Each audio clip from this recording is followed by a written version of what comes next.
Okay, let's be honest, you can feel it, can't you? That nervous tension every time you look at your portfolio. Key indicators that legendary investors use to measure the market's temperature are glowing bright red, some at levels we haven't seen since the dot-com bubble. Almost every historical measures the stock market is dangerously overpriced. The headlines are unsettling, every dip feels like it could be the start of the big one, and putting new money to work feels a lot less like investing and a lot more like gambling. If you're feeling a sense of anxiety about the market right now, you are not alone. But while a lot of people are getting ready to hit the panic button, I think that's a huge mistake. Instead of panicking, I see this as a specific environment that just calls for a specific strategy. I'm not pulling my money out, I'm not trying to time a crash, I'm using a playbook designed for these exact conditions. A playbook to not just protect my capital, but to find the new truly undervalued gems that most anxious investors are completely overlooking. So in this video, I'm going to walk you through the exact strategies I'm using step by step to navigate what is, by many accounts, one of the most expensive markets in history.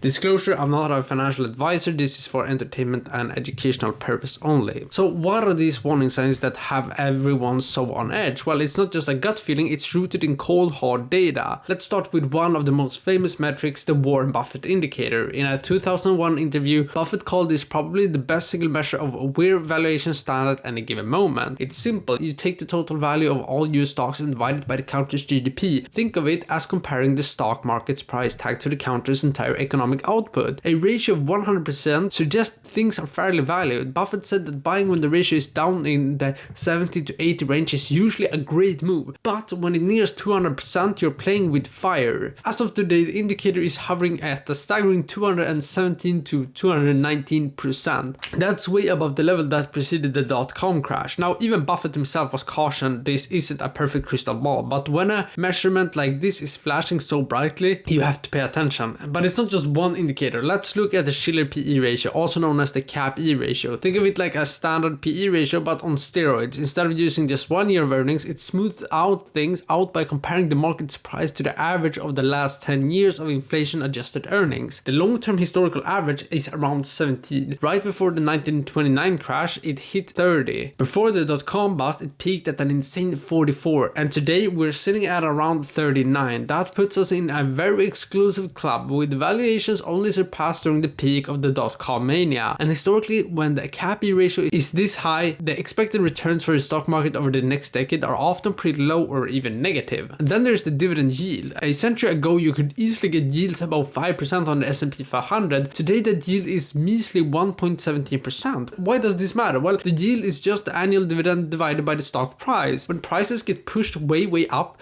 the yield gets squashed down. It's another symptom of the same fever. Prices have run up so far that the actual cash you get back is tiny compared to the price you're paying. So you got the Buffett indicator screaming the Shiller PE ratio in the 98th percentile of its historical range and dividend yields near rock bottom. These aren't just numbers, they are the market's vital signs, and they are all telling us it's running at a very high fever. The question isn't if markets is expensive, the data is clear on that. The real question is, what are we supposed to do about it? So faced with all this, your strict instinct might be to sell everything, run for the hills and hide your cash under a mattress, but trying to time the market is a fool's errand. You have to be right twice when to sell and when to jump back in, and historically shows that some of the market's best day happens right after the worst ones. Miss just a few of those and your long-term return gets crushed. Panic isn't a strategy, a playbook is. Here's the framework I'm using to navigate this, not by trying to time the market, but by improving the quality and the resilience of what's in my portfolio. So strategy 1 is fortify your defense. Before we go hunting for bargains, step 1 is to play defense. You don't win a championship by just scoring, you have to protect your end zone. In investing, that means making sure your portfolio can take a hit. First, I'm re-evaluating my asset allocation. After a long bull run, it's easy for your portfolio to get out of whack. Maybe you started with 70% stocks and 30% of ETFs. After years of stock crashing, it might be 85% stocks without even noticing. That means you're taking on a way more risk than your plan. So now is the time to rebalance. That means trimming some of what's done best, likely large cap US stocks, and moving that money into the parts that have lagged, like ETFs or other assets. It's a disciplined, non-emotional way to lock gains in and lower your risk. And second, I'm holding more cash than usual. I know holding cash feels very boring, it feels unproductive, but in an overvalued market, cash isn't about fear, it's about opportunity. Cash does two things for you right now. First, it's a buffer. If the market drops 30%, you won't be forced to sell your stock at the absolute worst time to cover an emergency. But more importantly, cash is dry powder. A market correction isn't just a crisis, it's a sale. When everyone else is panicking, that's when you want to be a buyer. As Buffett famously said, be greedy when others are fearful. Having cash lets you actually do that. It's not about missing today's gains, it's about preparing for tomorrow's bargains. Finally, within my stocks, I'm tilting towards quality and defensive sectors. In a frothy market, speculative, profitless companies get all the hype, but when the tide goes out, you see who's swimming naked. I'm focused on companies with wide economic moats, businesses with durable competitive advantages. Think strong brands, network effects, or cost advantage that protect their profits even in a recession. People still buy toothpaste, need medicine, and pay their electricity bill. No matter what the market is doing, these businesses tend to have more predictable earnings and hold up better in a downturn. And it's not just about finding the next 10x rocket ship, it's about owning solid businesses that can weather a storm.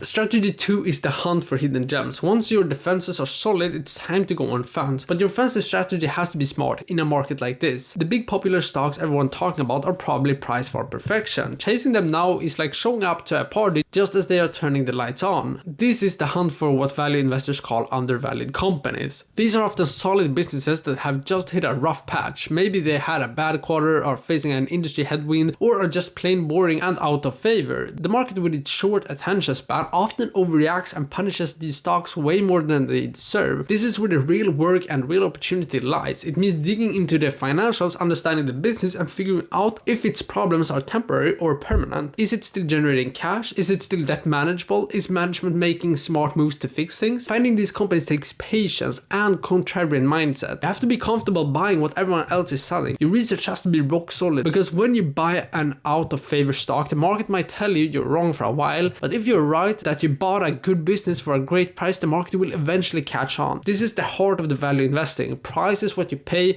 value is what you get. Our goal is to find a few pockets where the gap between the price and value is still wide. Strategy number 3 is broaden your horizons. One of the biggest mistakes investors make is home country bias, loading up on stocks from their own country. For US investors, this has been a fantastic strategy for decades, but that success is exactly why US stocks are now trading at a huge premium to the rest of the world. Just because the US market is stretched doesn't mean every market is. Right now there is a massive valuation gap between US and international stocks. Many Europeans and Asian markets are trading at much more reasonable valuations. The CAP-E ratio for the UK is around 18.6 and for Germany it's around 20. Both look cheap compared to the US. Investing internationally gives you a crucial diversification. It's about not having all your eggs in one very expensive basket. If the US market does go sideways for the next decade, those more attractively priced markets could be a huge source of growth. And you don't even have to look overseas. There are overlooked corners right in the US. For the better part of the decade, a handful of mega cap stocks have dominated, leaving their smaller cousins in the dust. This has created a historic valuation gap between large cap and small cap stocks. On a relative basis, small caps are now trading at a significant discount. While these smaller companies can struggle with the higher interest rates, they are also often more plugged into the domestic economy. Historically, periods dominated by large caps are eventually followed by a reversion to the mean, where small caps take the lead. Investing in small cap value stocks could be like stepping back in time to a more reasonable priced market. So think back to the end of the dot-com bubble in 2000. At the peak, the only thing anyone wanted to own were tech and large cap growth stocks. Everything else was old economy junk. Valuations were at nosebleeds levels, just like today. Investors who were all in on those hot tech stocks got wiped out. Some stocks fell over 90%. But the investors who were following a playbook like this one did great. While the Nasdaq was crashing, a massive bull run was quietly starting in all the unloved, undervalued assets. Small cap value stocks, which had been ignored for years, went on to crush large cap growth for most of the next decade. International and emerging markets, which were also cheap, delivered fantastic returns. The crash wasn't a story of everything losing money, it was a story of a massive rotation out of the things that were overloved